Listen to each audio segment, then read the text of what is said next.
Friends, welcome to my channel. Don't forget to like and subscribe. It's not difficult for you, but it's nice for me, and we're starting. My dad is the head of a corporation. Oh no, no. He's not the head of United Express. It would be too much for me. You probably haven't even heard of Kindle Property Management, just as you don't know about most small businesses that play a vital role in providing housing for citizens. When I grew up a little, I realized that in order to talk to my father, I needed to learn his language. This meant that from an early age, I was immersed in the rules of corporate interests and the principles of financial management that Dad used to run the family company. He introduced me to his world, which is completely devoid of romance, with one simple statement: a corporation is a tyranny. Then he explained, that is, she must act first of all for herself, because no one else will do it. Tyranny, he told me, is just a structure of power and governance that works to survive and grow, not for some kind of social purpose. He explained it to me, a 15-year-old girl.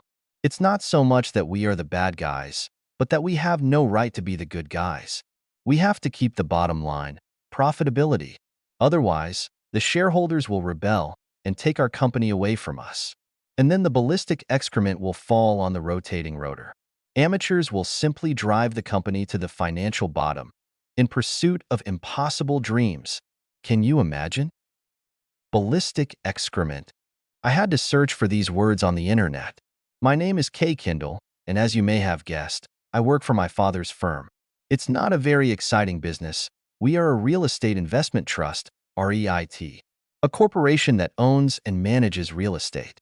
We persistently and desperately bargain for real estate, bringing down the price to the limit, then adding it to our portfolio. And then our shareholders benefit from the increased value of our shares. The retirement accounts that your mom, dad, brother, or sister have probably include some of our stocks, as their price has been constantly rising for more than 40 years. I am 33 years old, and I consider myself lucky. I have everything: eight beautiful children, 4 girls and 4 boys, a career, money, a house, a lover, and even cats. You may have noticed that the husband is missing from the picture. Alas, he left us in the most tragic way. But let me go back for a moment to the rules that my father instilled in me. So, Rule 1. Always anticipate the end result. Dad, Davy asked me to be his girlfriend. I looked at the rude bear man who usually spent time in his office. When he was on the phone, I sometimes got scared. He had a powerful, rumbling voice when he talked to adults. But when he talked to me, he used his best and tenderest intonations. I think that's what it seemed to him. Well, my peach, what's the point there? I mean, what do you get out of it? I mumbled vaguely, because I really hadn't even thought about it. Finally, I managed to pull myself together. Well, Dad, all the girls at school have boyfriends. We can go to the movies, send each other Valentines, and I think I understand, he said softly. It's part of growing up. Just make sure you get exactly what you want out of it. Tell him in advance that you want to go to the movies, Valentines, holding hands, kissing, talking, and whatever you want. Then tell him what he can't do. It's a deal, kid, and trust me, you won't regret it if he decides to change his side of the deal later. I think I scared Davy, and probably all the parents who heard this story. They were amazed by my corporate logic, but Dad won me over a few weeks later when various boyfriends of my girlfriends began to shy away from their part of the deal. You know what I mean. Davy remained a loyal companion, at least until the end of 6th grade, when his family moved to Brazil to run the inherited tire company. Rule 2. Never agree to renegotiate in order to change an agreement. By the time I graduated from high school and moved on to the 9th grade, the absence of a boyfriend meant something more serious than in the 6th grade. By that time, I had already learned to soften the things my dad told me about. If the boy asked me to be with him all the time, I would ask, that is, you mean, for example, holding hands between classes or kissing at school dances? I can do that, but we'll have to talk separately if you want something else. Needless to say, my chances of going beyond kissing were very limited by this approach, but it suited me. My mom's sister, our aunt, got into an unpleasant situation when she moved in with some guy, and he turned out to be a bad person. Then she got pregnant. She's trapped now, Dad said. He renegotiated the contract, forcing her to get pregnant. So she's attached to him now. When I found myself thinking a lot about Michael Hamilton, the boy from the next street, who had developed muscles and wavy blonde hair, I asked my mother what to do. She said something about girls having to be careful about choosing the boys they say yes to, and then left when the phone rang. It was one of her friends from a church group promoting compassionate capitalism in third world countries. I stared at her back for a while, then waved my hand and went to ask my father. "So, my girl, you see the real estate you want to buy," he began. "Mr. Kindle." He received an official appeal for such rudeness. "He's not property. I just I want. I do not know what I want. If two companies decide to merge, what will it be?" Dad asked me. Property, I suppose," I said. "So you want to merge with this guy?" "Dad, it sounds disgusting," I said, wrinkling my nose. "Oh, I know you teenagers," he said, pretending to frown. "If I turn away for a minute, you'll be doing a horizontal merge in the backyard." It took me 2 semesters of economics classes to fully appreciate this humor. "But we're just friends," I said. "And you want to be his girlfriend?" Dad asked. "Yes. So you're negotiating this deal, aren't you?" "Listen, pumpkin." He looked me kindly in the eyes. "It sounds terrible, but life is like a business. The rules we play by work everywhere because they take into account that most people are just overconfident and narcissistic. They don't know what responsibility is, and when it comes to dogfighting, they turn to this nonsense. I want to. I'm the first. And other absurdities. They do not think about others and do not give something in return, as is done in a loving family. Therefore, you should always assume that their motivation is selfish and take this into account in your planning, and then nothing can discourage you." "I think I get it," I nodded. And Dad continued, "You have some valuable things. You have your time, your love or affection, and your virginity. Believe me, they're all worth something." "Dad," I sang out in embarrassment. My cheeks turned red. "Listen to me, my sunshine," Dad said. "Everything that people want or need has value. You have very valuable things that you can give to someone. I know this because I love you more than anything in the world. But putting aside my love, I see that you are an intelligent, moral, and beautiful girl, a young woman, and you have values. This is reality, Kay." I realized that we were going to have a slow conversation and sat down on the couch, and Dad sat down next to me. Love is the kind of thing that can make you give up your personal interests. When you love someone, you bond with them forever, promising to take care of them the same way you take care of yourself, or even more. Like the man we read about on the news. Someone who died in a fire while saving his family. He loved them more than his own life. "Okay, that's it. So what?" I said, not understanding what this conversation was leading to. "And the fact that the guy you're betting on has to offer you something. This is an immutable rule. If he's not as smart, moral, and attractive as you are, then he's cheap property, and he needs to add something else to your deal, so that you can make sure that he knows what he's worth, what he's doing, and what his prospects are. Before you give him anything, you should know that you will get something of equal value. If not, then it's better for him to be rich or very handsome. Otherwise, I won't tolerate you being with some low-quality man. I'll kick his ass, and my lawyer will get me out of jail." "A low-quality man?" "Dad, I'm not in the market. He's just my boyfriend." Now I'm completely blushing. "I know, Kay. I know everything, my princess, but you have to think about the deal in terms of your long-term strategy. Let's say you get a cool ring or something from him, and things seem to be going very well. And your boyfriend from the status of boyfriend, someday, hopefully in the very near future, will switch to the status of husband. What if he turns out to be a scoundrel, or a cretin, or just a boring disappointment? You should be able to get out of the relationship without harm. It's like a deal where your partner violated the contract, and quietly go on down the high road of life." "Good. It makes sense. So what should I do anyway?" Dad thought for a minute. "You have to decide how far you want to go in this. Don't ask your mother for advice. She can't even cope with her beautiful little children, who, to her unspeakable surprise, are growing up. I'm not sure what advice I can give either, but I'll try." He was choosing his words. "You know, if I could have foreseen all the possibilities to win everything the first time, I would have been a virgin yes to marriage." "No, don't ask. You don't want to know. I thought I was in love several times. But really, I was just sitting in ambush until your mother showed up. But you're in a better position. You can use my experience. I nodded. So, find out what you want, what the guy is ready to do for you, and then what you are ready to do for him, and put it on the table. If he doesn't mind, he'll let you know. All experts say that communication is necessary for a good relationship, but I disagree. Communication begins after a good relationship is formed. And, up to this point, all contacts are just negotiations. No, Dad. How do I ask him? Dad breathed a sigh of relief. The color drained from his cheeks. It's easy. Men are simple on the surface, but complicated on the inside. Keep everything on the surface at first. Talk to him about everything except relationships. See if he smiles at you a lot, and if he smiles, hang out until he has the courage to ask for your number. Men are like bees, darling. They're more afraid of you than you are of them. Although you should be afraid of some of them. Just go where he is and stay there until he's ready to come over. Oh, don't worry about that. He will definitely come up. And if it doesn't, then you don't need him. A guy who doesn't know how to appreciate a woman is just not worthy of you. I'm not saying this because I'm your father. You really are a wonderful girl. I was only 16.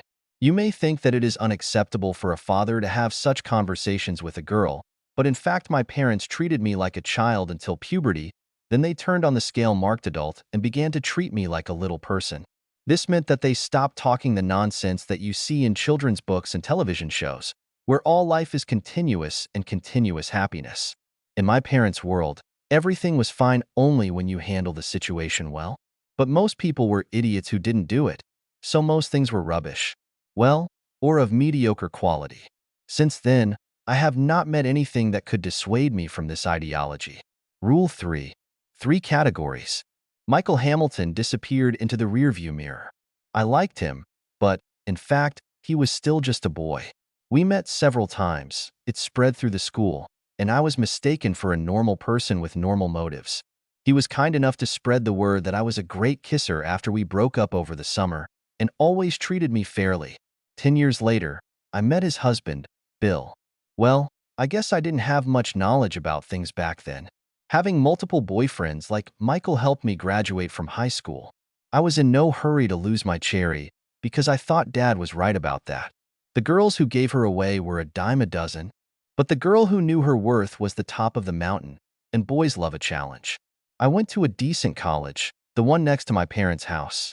I studied well and, upon graduation, got a job at an investment firm that was impressed with my business administration degree with a specialization in economics. Why not at my father's firm, you ask? Because I needed practical experience and knowledge, not condescension and undemanding attitude towards the daughter of the head of the company. Dad understood me.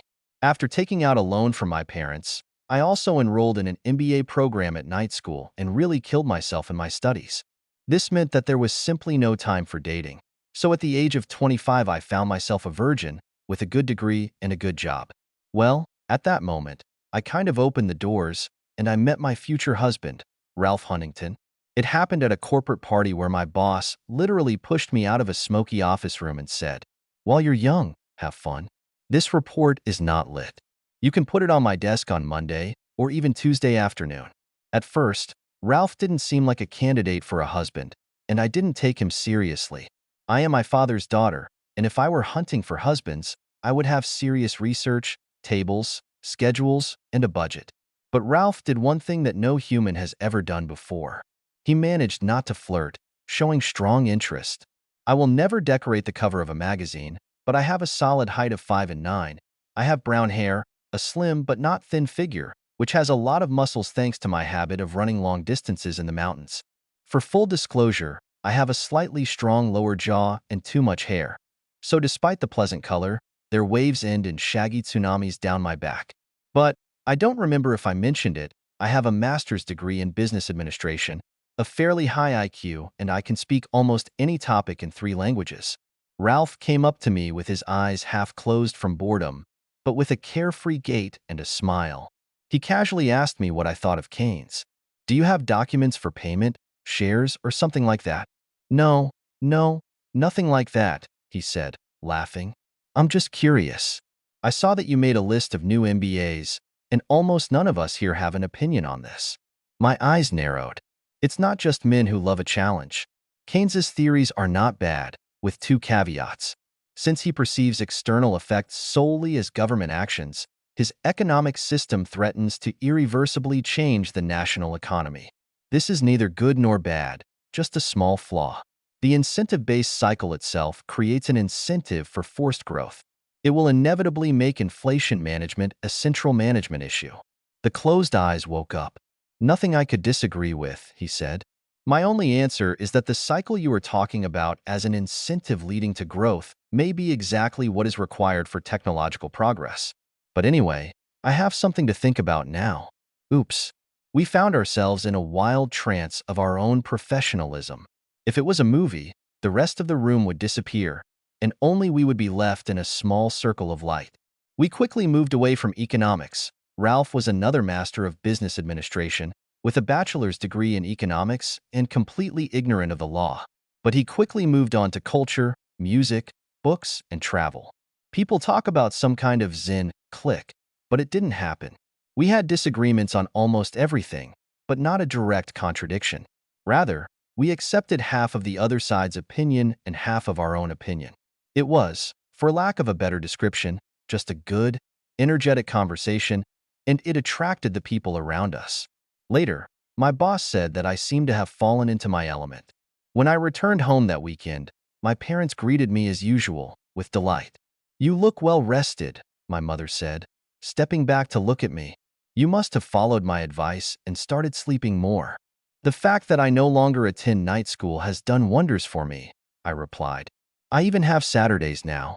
My father looked up from his book, looked at me from the bottom up and from the side, and said, "So, who is he? If he doesn't treat you properly, I'll break his spine in 9 places and shove his own phone up his ass." "Just a friend for now," I reassured him. Dad made an angry sound. Then, finally, he said, "In life, as in business, there are 3 categories of people. There are those who are for you, those who are against you, and then everyone else. The third category is the largest and most dangerous. They won't try to hurt you, but if you let them, they'll suck everything out of you. They either don't know anything about you, are neutral towards you, or are primitively entrepreneurial like any ordinary person.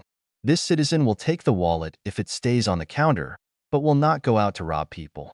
They are not bad. They are not good. They are a gray area. You need to find out what category he belongs to as soon as possible." I thought about it. I do not know what category he is in, just because I do not know him well. I'm going to get to know him better on a few afternoon dates, which, hopefully, are normal life things. At least that's what my mom taught me. I leaned over and kissed Dad on the cheek. "You see, Dad, it's easy to be a Prince Charming in a restaurant with a romantic setting, candles, flowers, and so on. It's very easy to be a courteous stud in bed. But not everyone can be a man who can fix a flat tire, help cook a barbecue, or ride horses in the village." "I'll take it, girl," Dad said. "I hope you remember my rap on the topic of 3 answers?" "Of course," I said. And to confirm her words, she explained. "For any question, there are 3 possible answers: yes, no, and no answer. The last category is the largest, for example, undecided. It can mean a lot. Perhaps, not now. Or perhaps, never. This may mean a lack of relevance or ignorance. Or it could be opportunism, just waiting for the right moment. Anyway, this puts me at a disadvantage, so often a strategic no answer is a great way to regroup." "Great. I'll take it, girl," he repeated, and went out on the porch to get a cigar. One of his white Monte Cristos. Once, a long time ago, he told me that he went outside not because he had to do so, but because he did not want to bother my mother with the smell. "Have you agreed on something in return?" I asked him then. "No," he replied. "I love her. She has something called benevolence, which is a very important concept in business. If you provide a quality product or service at a good price, people will keep contacting you until you screw up. If you receive their order and make a mistake, they will start looking for someone else. Whether your mistake will cost them money or something worse, either you will do something unethical or immoral. Love is like an overly kind will. I do everything for her to make her happy, because her happiness is more important than mine. I don't smoke here. Not because it makes me happy. In fact, I hate it. But when I see her happy, all my affection, love, and respect for her increase. It's the same with you, Pumpkin. I want to make you happy because love, it's like, she makes me feel that there is order in the universe and that everything can be fine. Rule 4. Find the reason for any increase in value. Our life started very well, and I was completely and confidently in love, having overcome puppy love and infatuation with several useless and hopeless boyfriends. I am my father's daughter, but besides, I am an attentive student. I've never forgotten these supply/demand charts. The more they want something from me, the more valuable it becomes. The more they get something, the less they want it. Therefore, if you are available, you reduce your value, and you will not get one of the few guys who have a triple requirement for a woman: looks, brains, and God's soul. My dates were sporadic and picky, and if I didn't think there was a chance to go further, he never got anything but touching and sucking. I really took Ralph seriously. Poor boy. I didn't ask him out. I asked him to help me throw a party for the senior staff. He was still sluggish and incoherent, just drenched in that charm, gifted with that wet rat look that men have when they're not themselves. When I picked it up in my Kia, bought with a 10% discount, which works great for the dealer, it looked exactly like this. I'll digress. Automakers pay dealers kickbacks per unit sold, so they still make solid profits even from sales at a significant discount. Yeah. And so we roared off to Costco. Costco is a chain of club-type self-service warehouses. Approximate the translator. You may ask, why would I take a man to Costco? The place is infuriating with long queues, ugly as a mortal sin, and filled with random things that no one should ever, in any case, buy. But many people like this turmoil. And also, it helps you evaluate people. Are they amenable to bad deals that look good simply because you get 3 liters of olive oil, even though the price per ounce is the same as Kroger or Albertsons? Will they be able to resist gadgets, unhealthy food, and the fads that people post on Pinterest and Instagram? One of my professors might get excited talking about Costco. They offer people a random selection of products, and people are madly fond of foraging. So we all sort through mountains of consumer excesses and eventually buy a 5,000 RPM blender that we absolutely don't need, and then throw it away when we finally figure out, albeit too late, that we will never need it. You may not believe me, but this is a great place to check out a potential boyfriend. Ralph passed the test mainly because he was able to ignore everything around him and focus on our interaction. He helped me get steak and vegetables for the barbecue, a dozen dip sauces and fancy cauliflower chips that tasted almost like real ones, and a couple of cases of beer. I drove Ralph, and I'm going to the house of an aspiring executive. We had a hell of a noisy and clueless picnic there, and then I helped Ralph clean up. Well, what? To the cinema? I asked cheerfully and cheerfully. To his credit, he was still in business, despite the fact that he had drunk more than a few beers after lunch. I took him to the most girly chick flick you could find on the poster, and he laughed at the appropriate jokes and generally seemed to enjoy himself in our whispered conversation. I wish I had his pectoral muscles, he said, pointing to the male lead. Or maybe his face. You're pleasant enough to the eye, I said carefully, but I wish I had one. Chest. Quantity does not replace quality, he said. You're prettier than she is, and not that I'm a snob, but you're probably a lot smarter. And anyway, can she talk the way you do? Can she manage a multidisciplinary fund?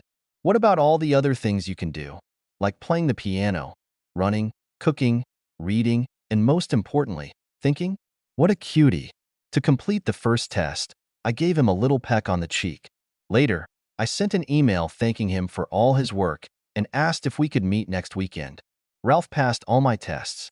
The only warning sign I saw was that, as Dad said many years ago, he had a vivid tendency to be competitive.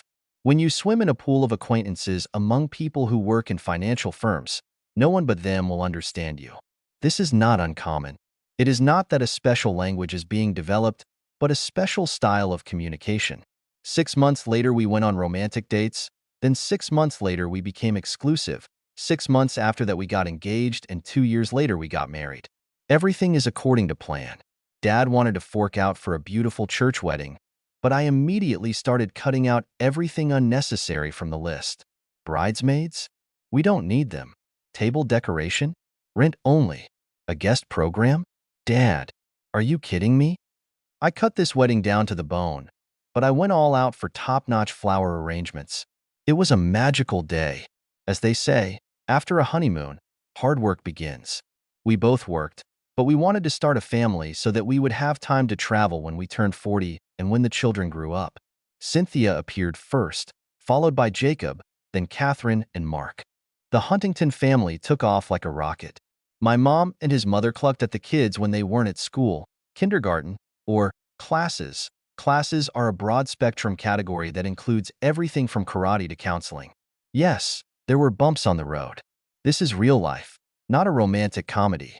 A couple of the children had psychological problems, probably due to the fact that neither of the parents was almost at home, since we worked 60 hours a week.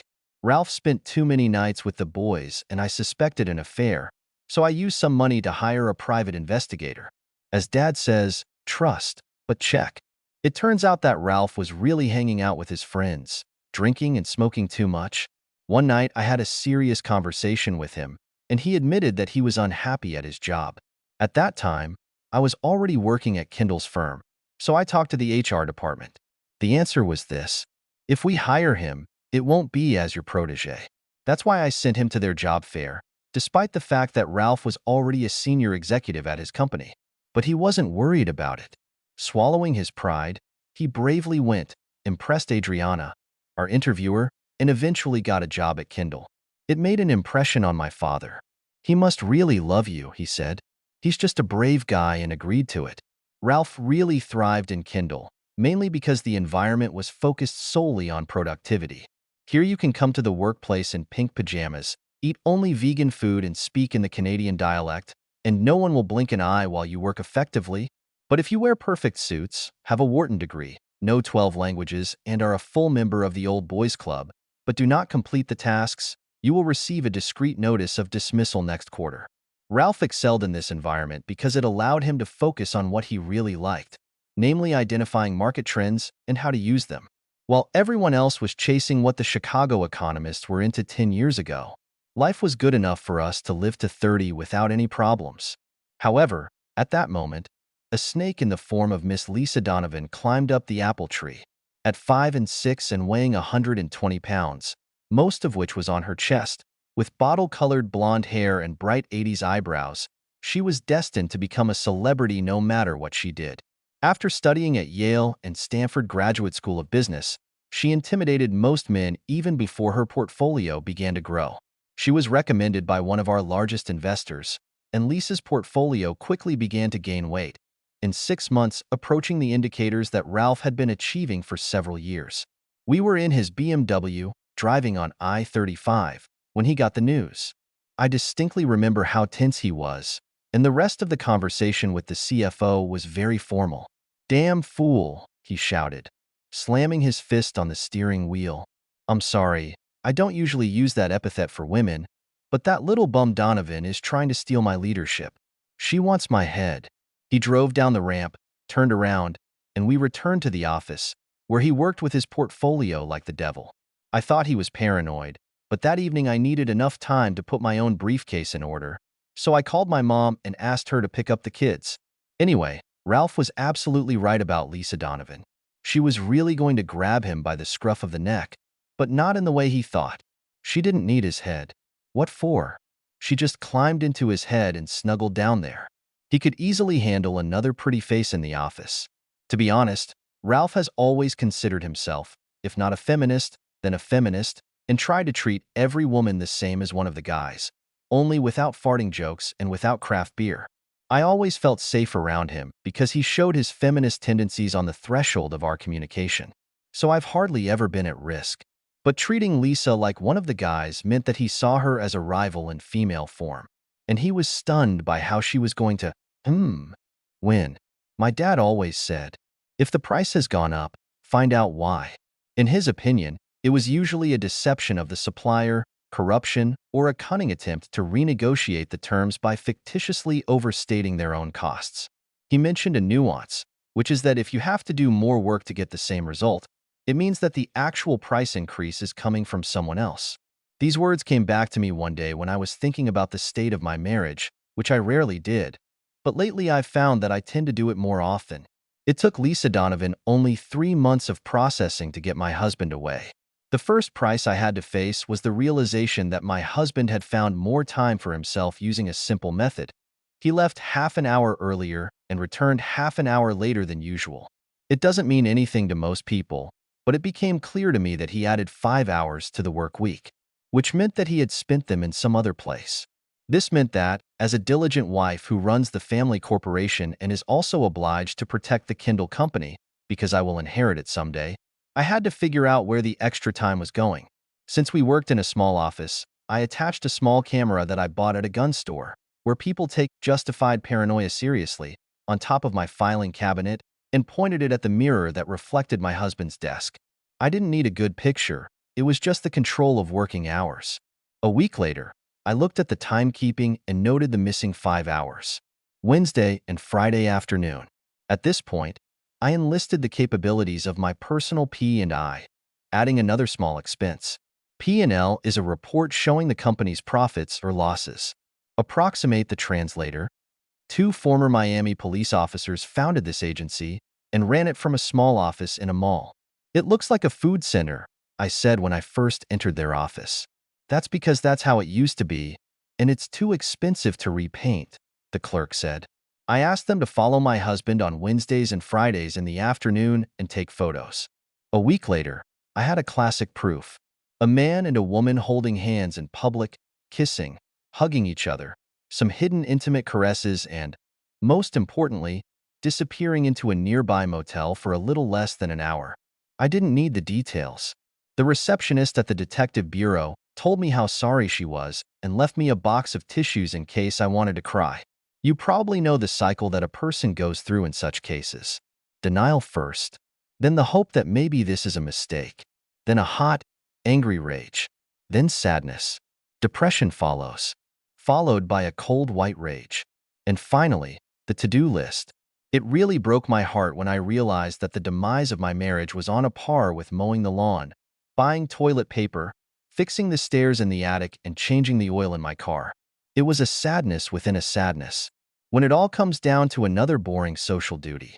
It's like at work, when all the romance is gone, but the tasks remain. The worst part was that my husband was cheating on me with Lisa Donovan. The final price was the loss of faith in another person who had lost faith in me, and a blow to my self-esteem, which I thought I would never be able to restore. Rule 5. Manage risks without losing sight of the goal. I was strongly tempted to just forget what I saw, but I will deny it if you ask me to admit it publicly.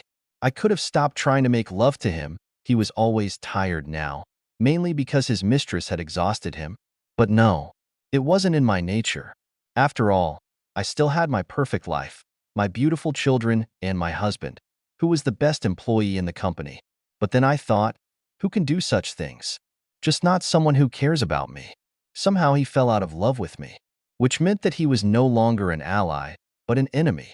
He could not fall into the category of undecided, as he risked me, his family, and the reputation of the company.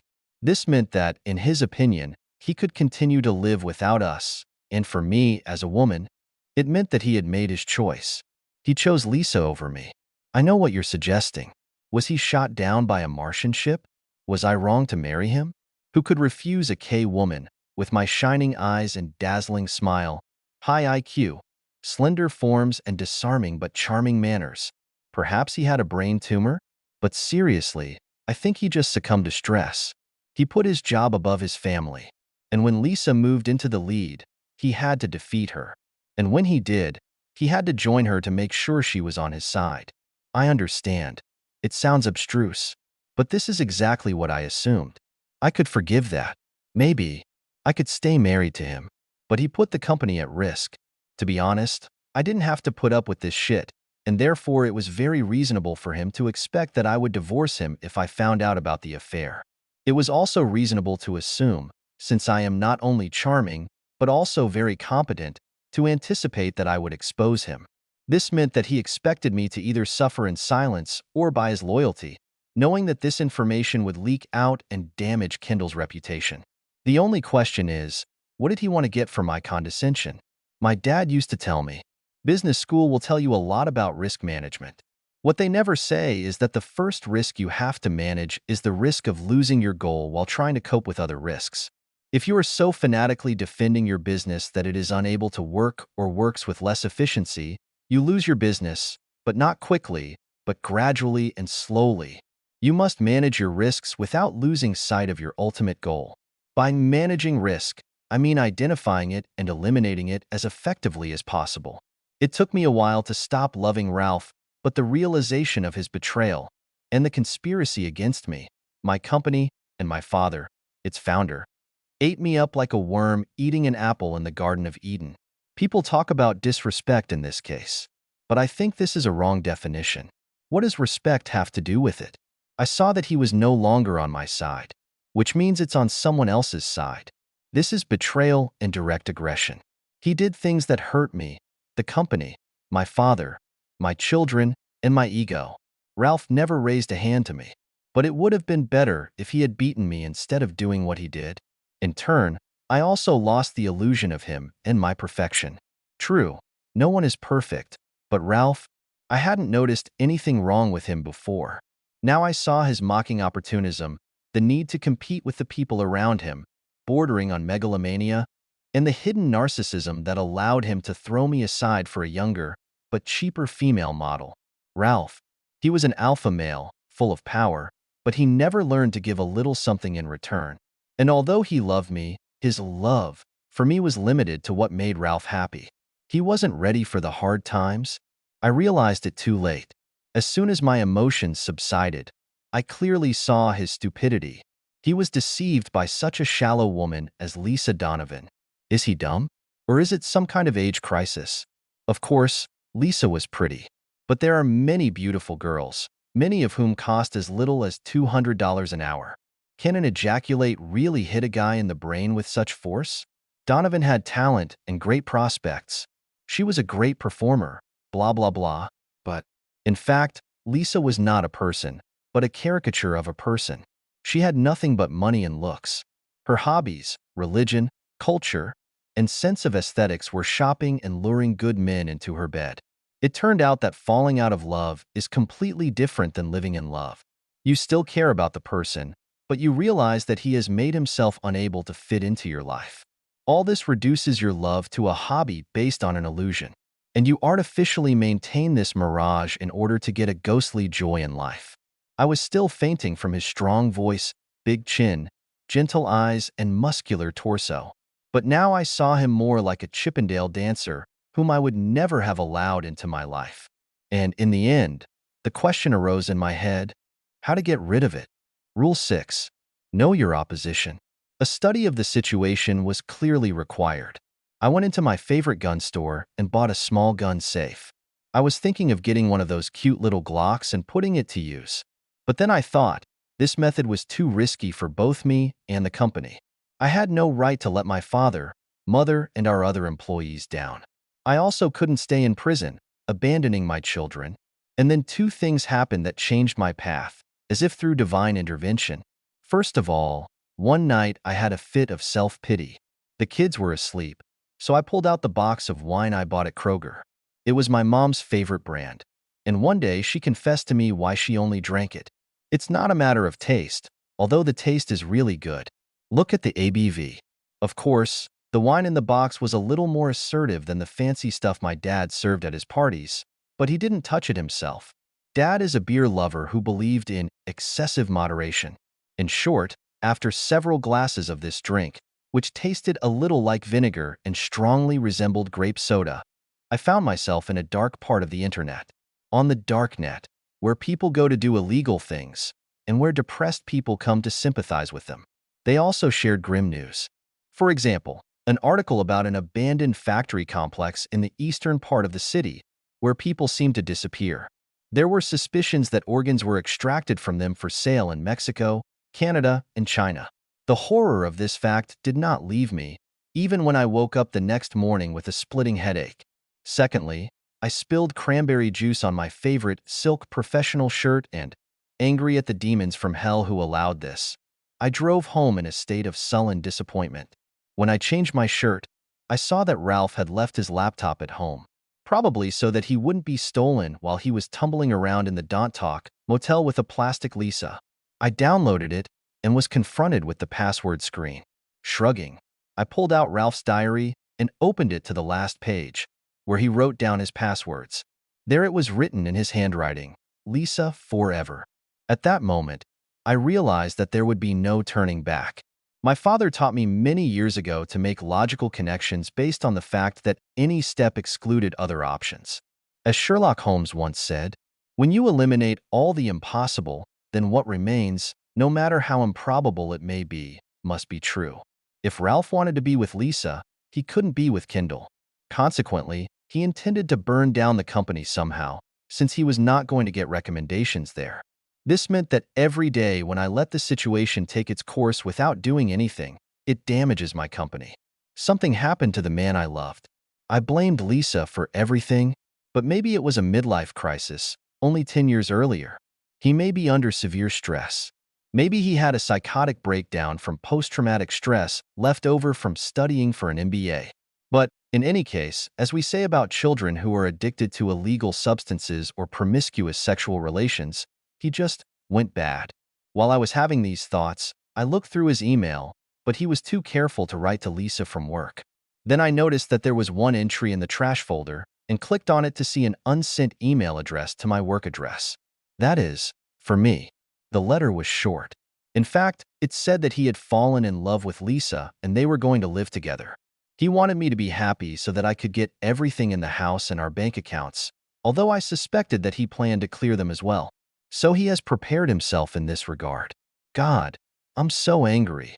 I made a couple of quick changes, one practical and one vindictive. Firstly, she included the top management in the line, to whom, and secondly, after his tirade, we are going to live together, she added, in Venezuela. I grinned for the first time in days. However, the password annoyed me. I couldn't sit still, as if the devils were pushing me to take action. I rushed to the motel in an effort to satisfy my morbid curiosity. Fortunately, it was one of those standard motels that are built around a courtyard, so I could go to the door on the side of their only window, sit under the window opening, ostensibly tying my shoelaces, and listen to the conversation. Cheap thin glass conducts sound almost perfectly. I've heard everything I need to hear. Ralph, I'll ask them to come. When we set up our firm, we will need to sign as many contracts as possible so that we can secure financing. Lizzie, I'm very sorry about what I'm doing to my wife. Liza, don't worry. Kay will never suffer for lack of money. She's tricked the old man around her finger, manipulates him as she wants. Therefore, we will never be promoted there. He is preparing to hand over control to her. Ralph, I must admit, she is good at her job. It's just that one day, we got better. And more ready, pushing the boundaries. The old man will fight hard to get his customers back. Liza, I've already thought about it. You will print in your monthly report a couple of figures that do not correspond to reality, and our potential competitors will be eliminated. Old Kendall believes you. Ralph, I'm afraid I can't do that. This is illegal and unethical. Liza, rustling, this is the only way to establish our business. You understand that as long as Kindle management exists, we have no chance of development. Ralph. Oh, Liza. There was too much to digest at once. I needed to calmly reflect on the situation. I'm not heartless, but at that moment I realized that I was considering the future of my business case, not my emotions. When I got home, I stopped in front of the mirror. The woman who looked at me was pretty but sad. There are dark circles under his eyes, and his hair is limp and lifeless, and she was constantly involuntarily squeezing her fingers. If I had seen her on the street, I would have thought that someone had died. Maybe someone had this? Then I sincerely sympathize with him. If Ralph saw my condition, why didn't he do something? Does he really not care anymore? Apparently, yes. Back at my office, I calmly thought about everything. Can I return it?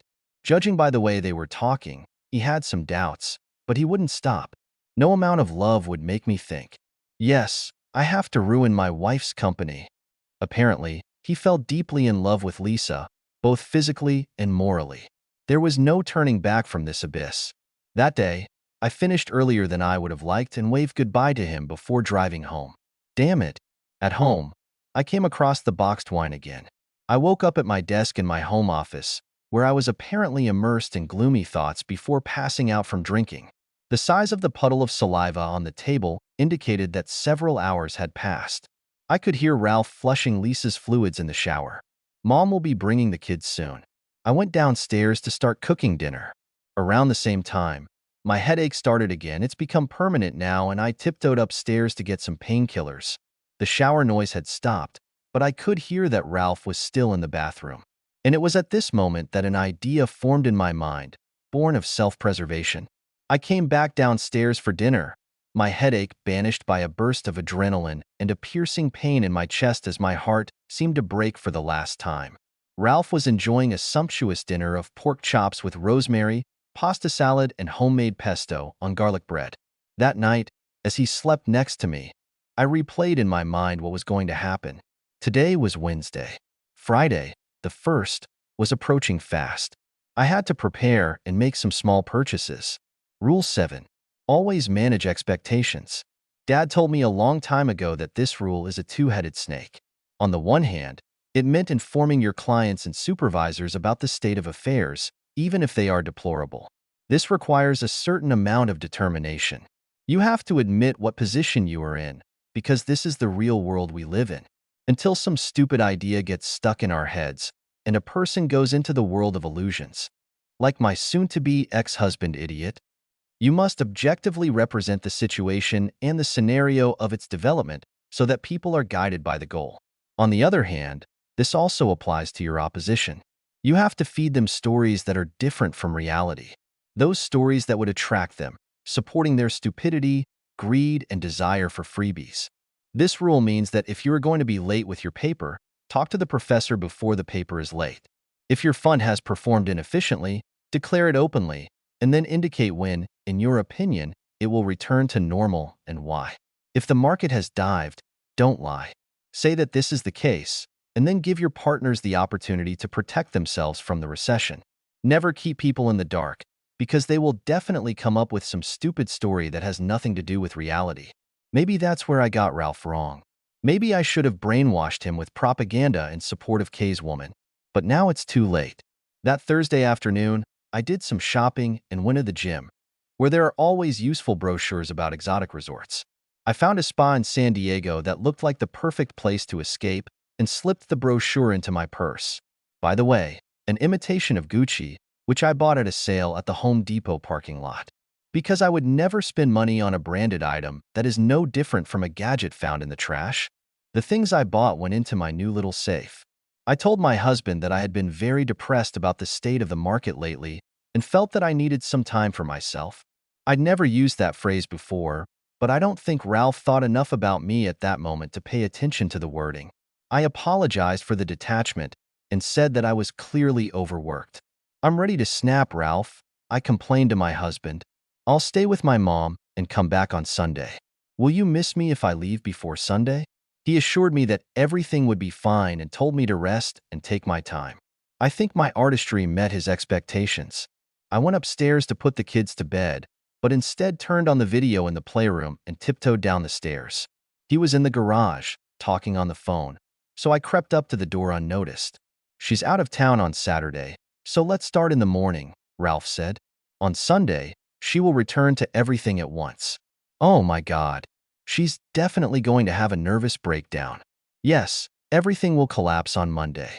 It's either pan or gone. It all depends on the behavior of the counterparties. The remnants of my love flapped their wings like sick butterflies and soared over the city, heading for the distant space beyond Pluto, where the cemetery of all attachments is located. I carefully went back upstairs and watched the rest of the video with my children, whom I love more than anything in the world. My love for them got the better of my resentment of Ralph, and I regained my calm state. After the children fell asleep, I worked late at the home office and went to bed after my husband fell asleep. I didn't want us to have a chance to make love. Our personal life has dropped so much in the last 6 months that Ralph probably didn't care at all. After a bit of pausing my heavy thoughts, I fell into a restless sleep. Rule 8. Sometimes something breaks. My college economics professor adopted this rule, which my father, although he was not a professor, always told me about when I was little. You have to do what you had to do and what would be right. If you were unable to do this, it means that someone else is in charge of the situation. Sometimes people make the wrong decisions and refuse to notice how bad things are. Therefore, they persist in their stupidity and fail. Companies go bankrupt and careers are destroyed on a daily basis. But you can't let that fact keep you from doing what would be right, which is putting things in order. Charles Darwin was the first real economist. My professor was saying, he knew that only those things that can be preserved are preserved for one generation. If your company forgets what makes it profitable or loses money in the process, it will die if it does not fix the situation. Sometimes things break down so that you can't fix them. All you can do in this case is to sweep up the pieces and start over. I could have saved Ralph. Maybe. Before that phone call, we could have had a nice, peaceful divorce, and my heart would have been healed. Maybe I would even take it back. I don't know. But then I thought that it was unlikely that I would ever again be able to enjoy the company of a man who, by betraying me, showed how little he cared about my health, happiness, and sanity. This is more than a matter of respect or trust. It's more like asking who is a hard worker in your team and who is just another opportunist trying to take what you have and give nothing in return. At lunch, I feigned a headache and went home. From an old toy box in the attic, I took out a bottle of wine that I kept for special occasions. This sparkling wine cost as much as 20 cases of ordinary grape swill would cost. I crushed half a bottle of sleeping pills, mixed it with water, and chatted until the mixture became transparent. Then she took out a syringe that she had taken from the office emergency supply. Carefully peeling back the metal wrapper of the cork, I screwed the syringe into the neck. Then I disconnected the syringe from the needle, filled it with the mixture, and injected it. I repeated it 3 times, each time wondering if I should stop. Each time, I considered all the other options and realized that it was best for my parents, my employees, my children, and yes, for myself. I left the bottle on the counter after I adjusted the cork and wiped the glass properly. I didn't see any sediment at the bottom. Great. After that, I went back to work. My mom took the kids on weekends so I could have a spa vacation. I worked until midnight, almost waving at the security cameras every time I went to the copier. My heart was fluttering, and my stomach was doing gymnastics and twerking at the same time. But the plan was in the process of being executed, and I couldn't back down now. I drove slowly home, following all the rules of the road. "Honey, I'm home," I shouted, pulling on my gloves and flicking the latex on my wrist. There is no answer. I found them in the living room, partially dressed, with an empty wine bottle in the trash. I went upstairs, took my brand new luggage cart, and put it downstairs. Then I ran back to the bedroom, packed a bag for my husband, took the bag that Lisa had left downstairs. Then she took the car keys out of Ralph's pocket, and the bags went into the trunk of his BMW. After putting Lisa on the cart, I drove her to the garage and pushed her into the back seat. I did the same with my beloved spouse, thanking the gym for the workout, which built up enough muscles for me to move this bull. The cart returned to the attic, and I dropped half a dozen old boxes on the floor next to it, allowing the dust to rise into the air and fly to the cart. Then I went to my room and put on the oldest black sweatpants I had and a dark gray hoodie. I thought for a while and tied another hoodie around my waist. Grimacing, I stuffed tongue depressors into my shoes, then put on a shower cap and tied 2 grocery bags to my hips under my pants. I stuffed enough cotton balls into my cheeks to look like a zombie, put my little Glock in my pocket, then got into the BMW and drove away. At the warehouse known as the organ donation site, I just got out of the car, leaving the key in the ignition. The door was ajar, and she walked away, awkwardly shuffling her feet from the tongue clamps in her shoes. Was it scary? God, I was afraid I'd pee in my old pants out of horror. As I hobbled away, I heard the door slowly open with an ominous metallic creak. I didn't look back, and I didn't worry about video cameras, knowing that none of them would be tolerated in such a place. It took me 3 hours to limp the 5 or 6 miles to our house. The way passed through not very prosperous neighborhoods, and I convulsively clutched a loaded pistol in my pocket. But everything turned out fine. In the garage, I took off my gear, put it in a grocery bag, and put it next to the back door to throw it in the trash tomorrow. Then I went upstairs, logged into my husband's computer, and clicked "Send" in the email. And I heard my phone beeping in the next room. The message was received. The next morning, I got up, threw out the trash, and drove sluggishly to the beach. I didn't get enough sleep. Since it was a few miles from the city, I stopped at the third recreation area, where there are small grills so people can cook food. But there was also a spa, where I got a wonderful experience, despite the late check-in. When I returned on Sunday afternoon, the house was quiet. I repeated my performance. "Honey, I'm home." The walls echoed with silence. I put on a new set of latex gloves, rinsed the wine bottle with detergent, then with water, and put it back in the trash can, which I dutifully drove to the curb, throwing it into our trash can. I cleaned the kitchen and the house, wiped my husband's computer keyboard and mouse, and went to get the kids. Rule 9. Look for undervalued objects. Monday passed in a blur. I went into the office at the usual time, called my husband to find the disconnected number, and sat down at my desk. I didn't have to wait long before my father called me into his office. "I'm sorry," he said. "I should have seen this coming." He handed me an open letter. I knew I couldn't fool my father, so I didn't pretend. "Oh shit," I said. The rumors were true. I looked sad, but it didn't take long. All the mental pain of the last few months rushed into my face. Speaking of pain, my headache is back again. "I'll find someone to take care of his bills," Dad said. "And her." "I'll do it myself," I said listlessly. Then with more energy, "I'll take care of them. They both turned out to be ineffective, and it's my fault. Me? I can fix it." And she sped off without waiting for confirmation. The only guilt I feel to this day is that I cheated on my father. Again, I suspect he knows. He also knows that I will do everything possible to protect my company and my father, because deep down I am a daddy's daughter without those problems that make women sell themselves for a salary in a convenience store on OnlyFans. Weeks have passed. I brought up the information. No one has heard of Lisa or Ralph. No one cared about it, and from time to time I caught sympathetic glances at myself. That is, until a few months later, I walked into the office with Gerald on my arm. Who is Gerald, you ask? Like Lisa's official portfolio, it was our undervalued property. A graphic artist working on our brochures and advertisements. He's been through grief too. In his case, his wife decided that 7 inches wasn't enough and fled to New York with her new beau, a size 8.5.